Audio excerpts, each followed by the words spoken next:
Shalom, shalom, shalom. Bien-aimés. Shalom, shalom, shalom, bien-aimés. Voilà, une fois de plus, la grâce que Dieu nous offre pour que nous puissions nous retrouver pour témoigner son Saint-Nom. Aujourd'hui, nous allons partager un message très important concernant la résurrection. Nous allons lire rapidement les Écritures. Luc chapitre 16, verset 19 jusqu'à 31. L'homme riche et Lazare. Bien-aimés dans le Seigneur, vous savez, la vie, c'est une grâce, mais c'est aussi un piège. Personne ne vit de lui-même. Mais si nous existons, nous existons par la grâce de Dieu.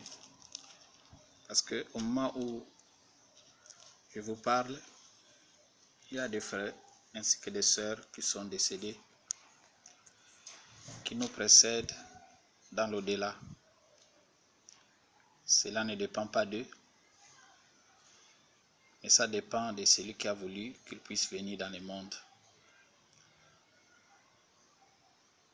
La Bible dit dans Luc chapitre 16, verset 19, et je descends, il y avait un homme riche qui était vêtu de pourpre et de lin fin, de fin lin, et qui chaque jour menait joyeuse et brillante vie. Un pauvre nommé Lazare était couché à sa porte, couvert d'ulcères, et désirait de se rassasier de miettes qui tombaient de la table du riche. Et même les chiens venaient encore lécher ses ulcères.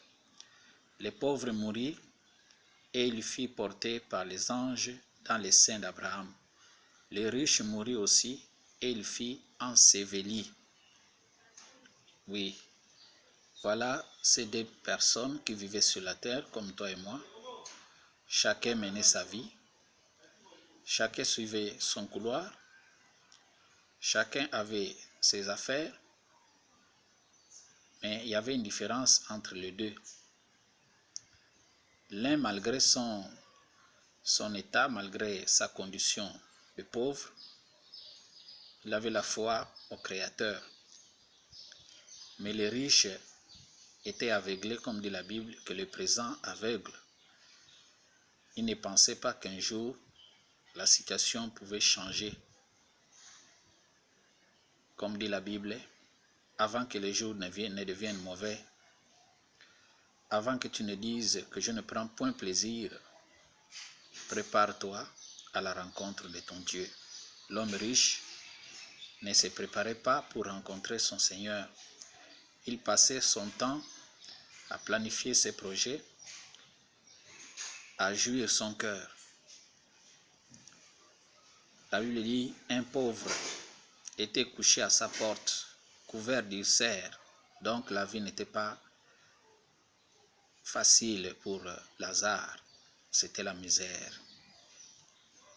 Je ne dis pas que Dieu veut que tu sois un misérable, matériellement, financièrement sur la terre. Non.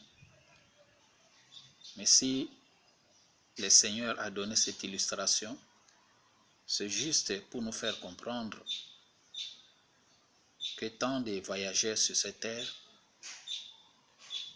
tout ce que nous pouvons amasser, comme il est écrit, que nous étions venus nus, mains vides, nous repartirons également mains vides.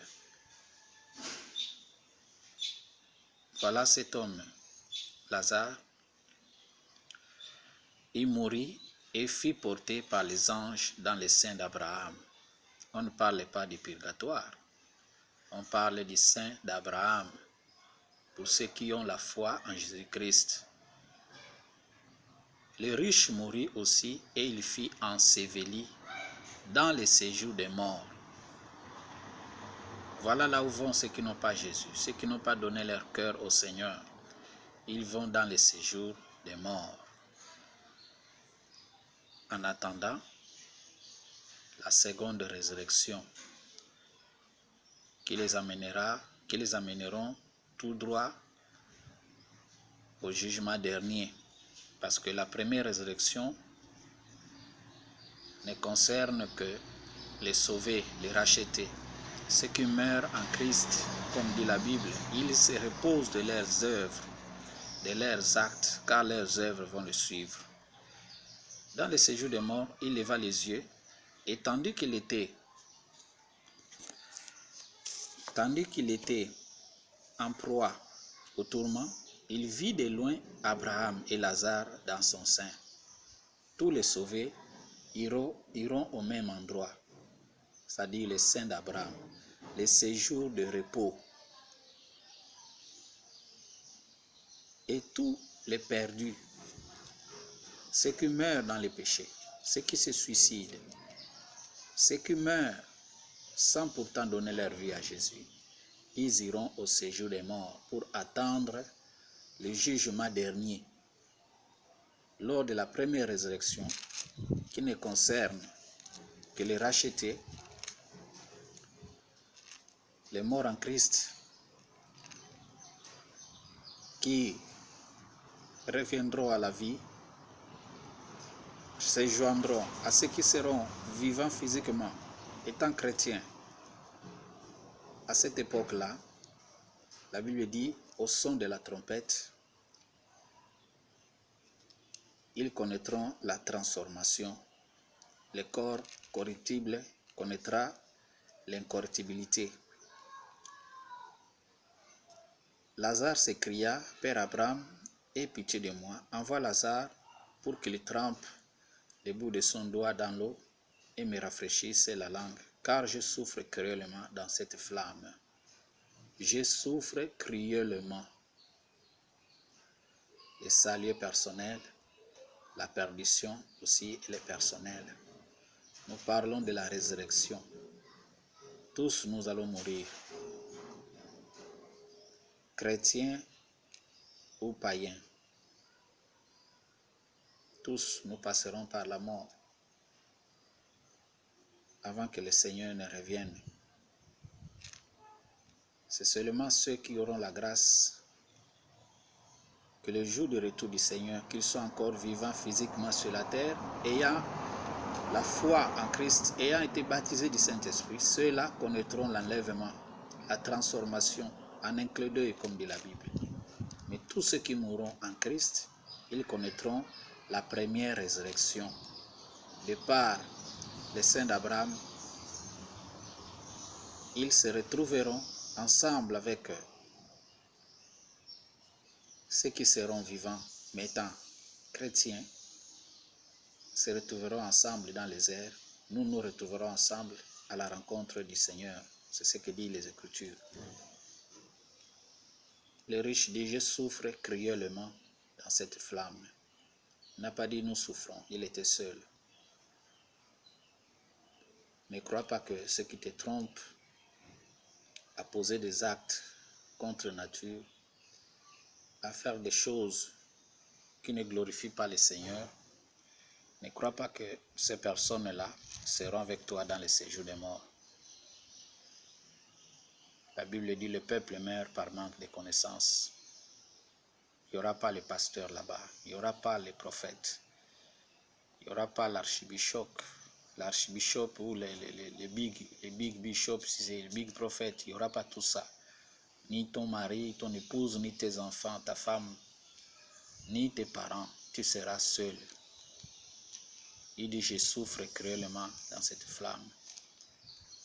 Oui, bien-aimé, Abraham répondit, mon enfant, souviens-toi que tu as reçu tes biens pendant ta vie et que Lazare a eu les maux pendant la sienne. Maintenant, il est ici consolé et toi tu souffres. La Bible déclare ce qu'un homme aura semé, il les moissonnera. Qu'est-ce que tu sèmes? Peux-tu espérer demain vivre la paix éternelle, vivre la vie éternelle en Jésus-Christ. Si aujourd'hui tu meurs, est-ce que tu vivras la paix? Tu vivras la gloire? Le riche dit, je te prie donc, Père Abraham, d'envoyer Lazare dans la maison de mon Père, car j'ai 5 frères. C'est pour qu'il leur atteste ces choses, afin qu'ils ne viennent pas aussi dans ces lieux de tourment. Abraham répondit, ils ont Moïse et les prophètes qui les écoutent.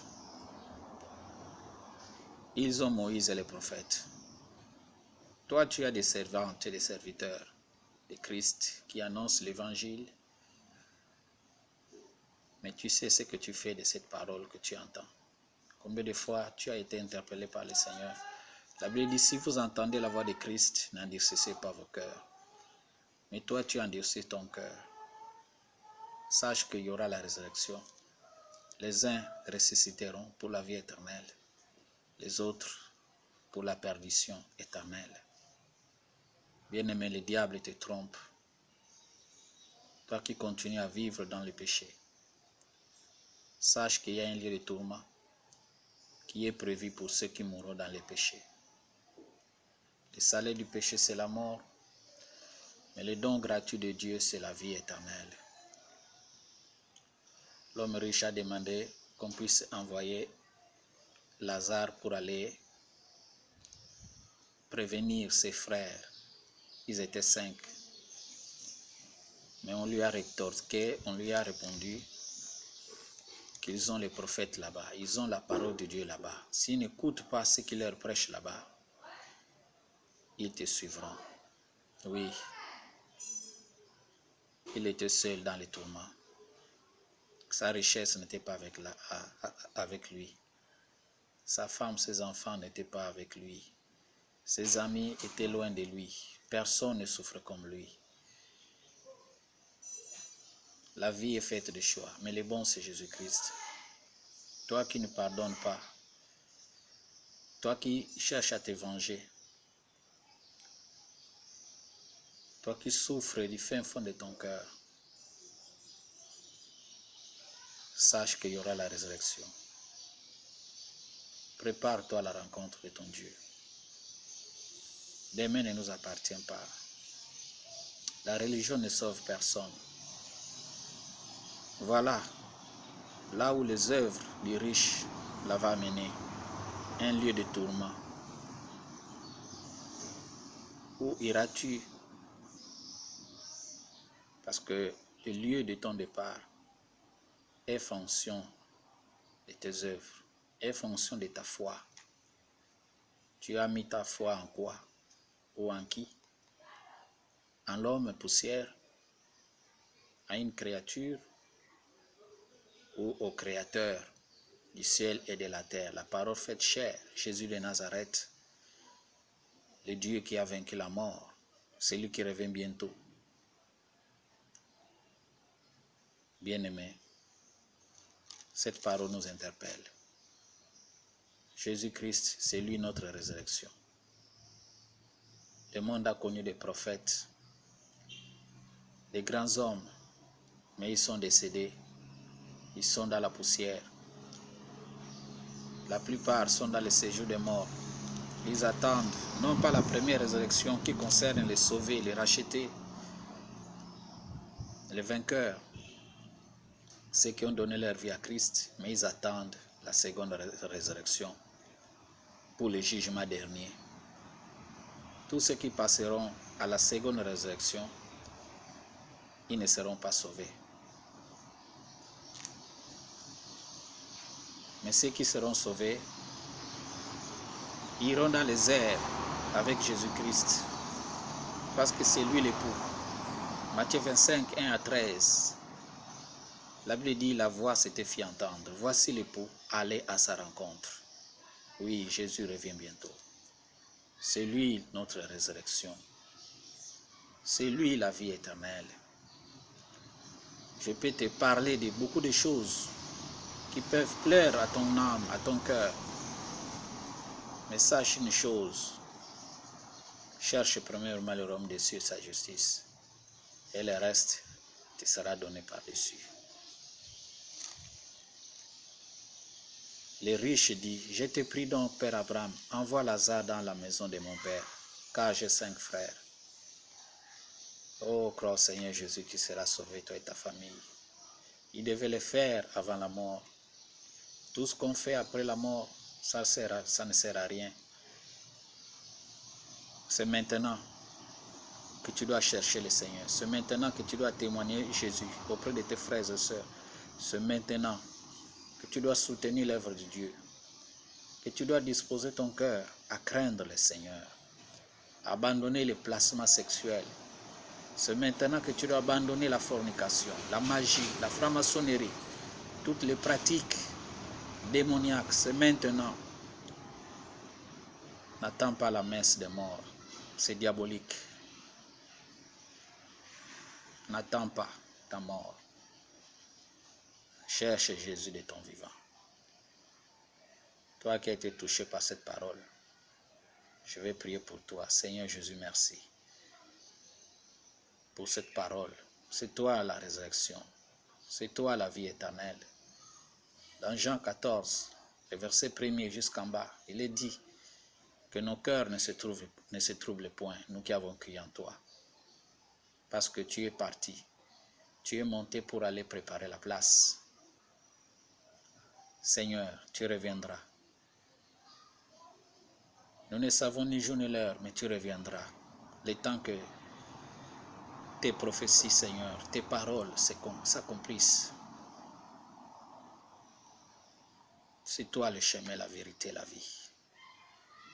Sauve le cœur de cette sœur, de ce frère qui a cru à ces messages, qui a cru à ta bonne nouvelle, Seigneur. Guéris ceux qui sont malades, ceux qui ont des problèmes, recevez des solutions au nom de Jésus. Ceux qui ont décidé de pardonner et d'oublier, soyez bénis, guéris au nom de Jésus. Seigneur, merci pour ceux qui n'ont pas cru, ceux qui s'opposent à ton nom, qu'ils soient bénis également. Que tous les saints soient bénis. Bien-aimé, Jésus est Dieu, Jésus est merveilleux. C'est lui notre résurrection. Que Dieu vous bénisse. À la prochaine. Amen.